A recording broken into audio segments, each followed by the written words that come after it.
Welcome. This is Algebra 2, Semester 1, Unit 3, Section 4.5.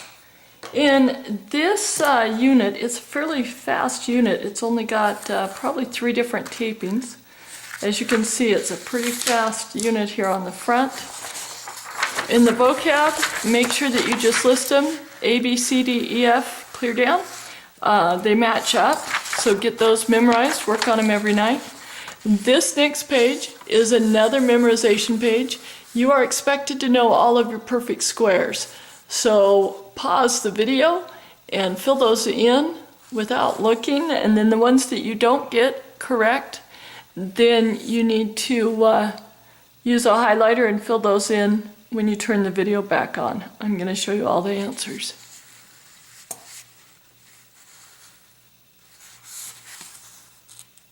And those are the perfect cubes. Okay, now let's look at the properties we're going to be studying.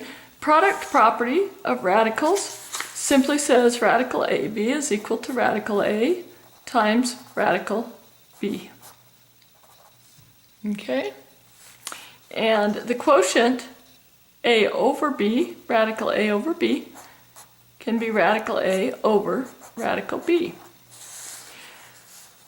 One thing that I say is I look at a radical like a prison wall. And in class I'll probably tell you the story of a very famous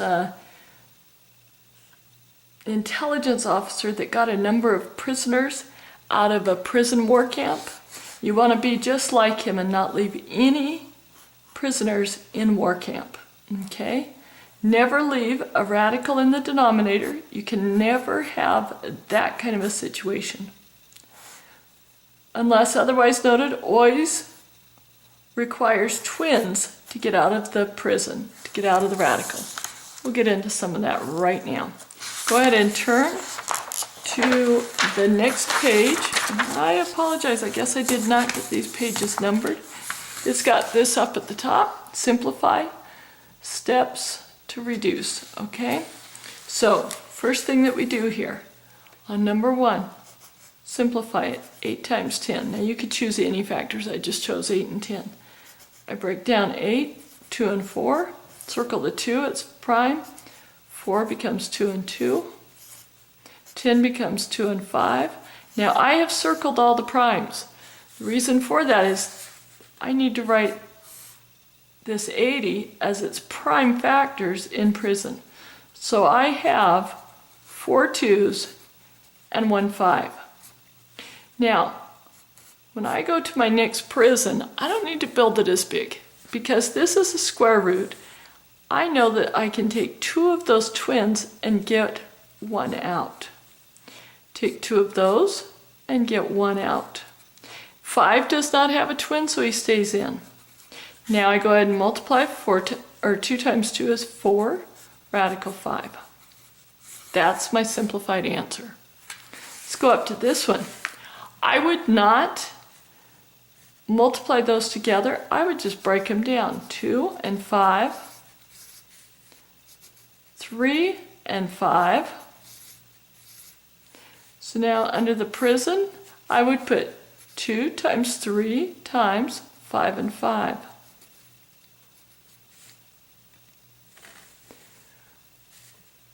5 and 5 cancel, so we get 5 times root 6. Okay, I should say that they get out because 5 times 5 is 25 and the root of 25 is 5. So I'm just trying to say things that kind of help you to remember how to get them out.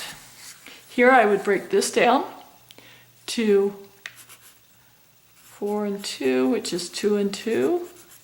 And this is 4 and 7, which is 2 and 2 and 7. So we have 5 2's under there and 1 7.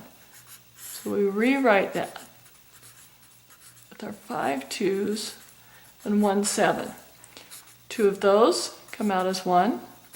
2 of those come out as 1.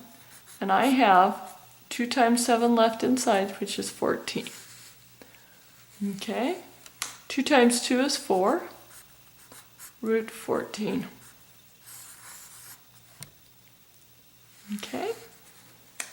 Okay.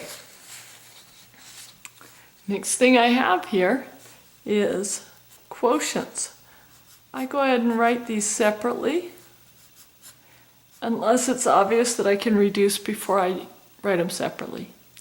So 7 and 16. The only thing that I'm told is that I can't have a radical in the denominator.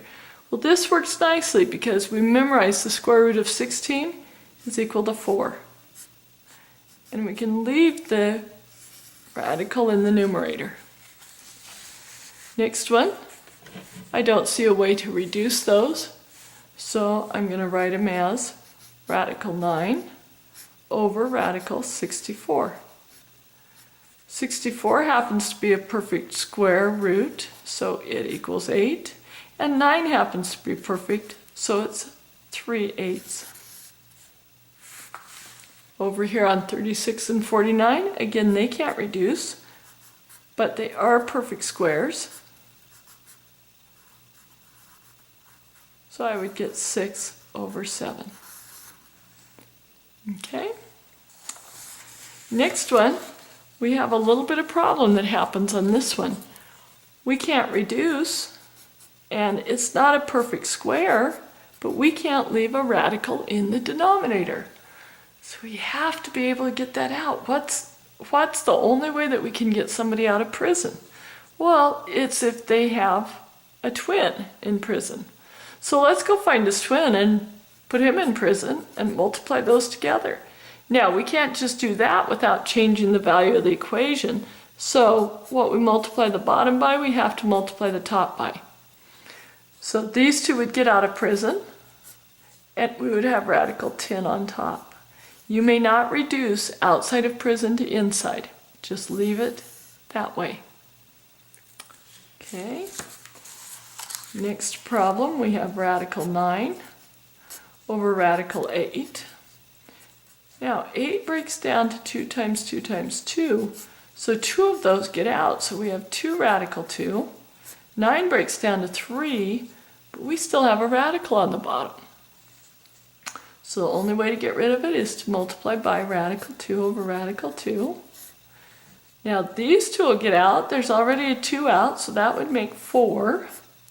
And 3 times radical 2 up on top. Okay. Now we get into a little bit different situation where we have 7 plus radical 2. Well, we really need to get rid of that radical on the bottom. But we've got a plus there, so that's causing a problem. This is when a new thing called conjugates comes in. Conjugates cause the radicals to cancel. If I have a plus radical b, if I put a minus radical b, watch what happens when we FOIL that. A times a would be a squared. Then the outside is a times negative radical b, so that would be a negative a radical b. And then we have a times radical b on the inside. That would be a positive a radical b. So those two cancel. Radical b times radical b would be radical b squared, a negative radical b squared. But doesn't the square and the square root cancel each other? So we get minus b. The conjugate of this one, in order to get that to cancel, would be a plus radical b. So that would be a squared minus b still. As soon as you come up with the conjugate, it's always going to be a squared minus b. Now in this one, there was not an a value, so it's just radical b times radical b equals b. Let's go back and do those. So if we have 7 plus radical 2, in order to cancel that, we'd want to multiply by 7 minus radical 2 on the top and the bottom. You can always work this out doing FOIL every time, or you can remember what we said that we get, a squared minus b a squared minus b, so it is 7 times 7. That's a squared is 49. And then radical 2 times radical 2. The b value is 2, so it's minus 2. And now up on top we have 3 times 7 minus radical 2. We FOIL the top. 21 minus 3 radical 2. And on the bottom, write it underneath each part in case we can reduce it at all. 49 minus 2 is 47. 47. We can't reduce it, but it's written separately anyway. Next problem, the conjugate here would be 8 plus radical 3. 8 plus radical 3.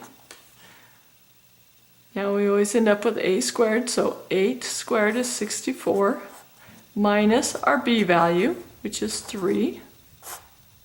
Up on top we have 4 times 8 plus radical 3. 4 times 8 is 32. 4 times positive radical 3 would be positive 4 radical 3. 64 minus 3 is 61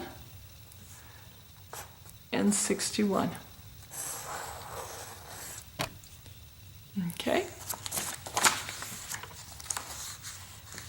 Now we're going to solve quadratic equations using some new information that we have. So we have 3x squared plus 5 equals 41. Since there's only one x term in this, no x squareds along with an x value.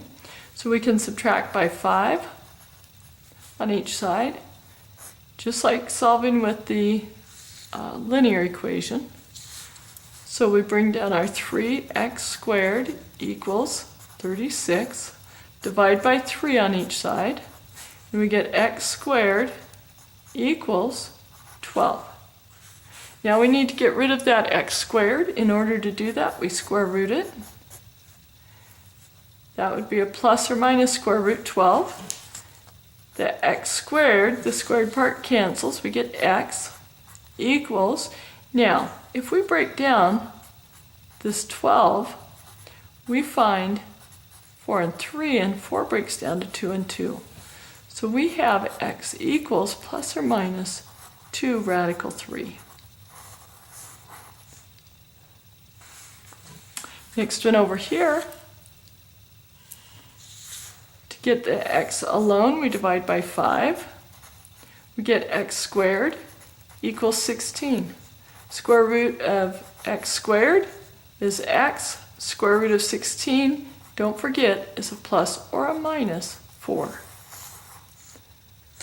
Okay. Next problem. We could clear the parentheses by multiplying by 1/5, or it might be easier to multiply by 5 on each side. So that would cancel there, and we get x squared plus 3 equals 35. X squared, subtract 3 from each side, would get equals 32. Take the square root, x equals square root 32. Now we need to break that down. It's 8 and 4, 2 and 2. We're seeing 8 is 2, 2 and 2. So inside of our square root are 5 2's. We bring those two out. We bring those two out. And that one has to stay in. So 2 times 2 is 4. Root 2 equals x. Okay. The next problem, we divide each side by 3. We get x minus 2 squared equals 40 divided by 3. I'll just leave it like that for right now. Take the square root of each side. X minus 2 equals square root 40. over square root 3.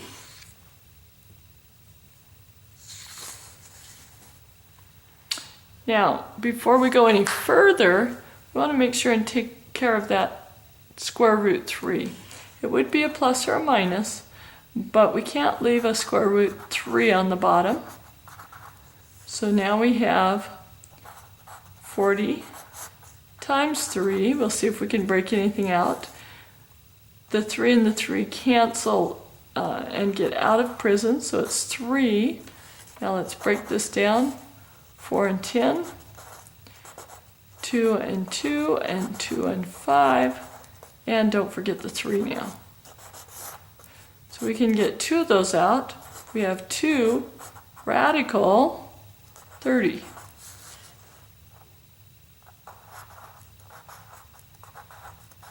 Now to get the x by itself, we would add 2 to each side. So we would have 2 plus or minus 2 root 30 over 3. Okay?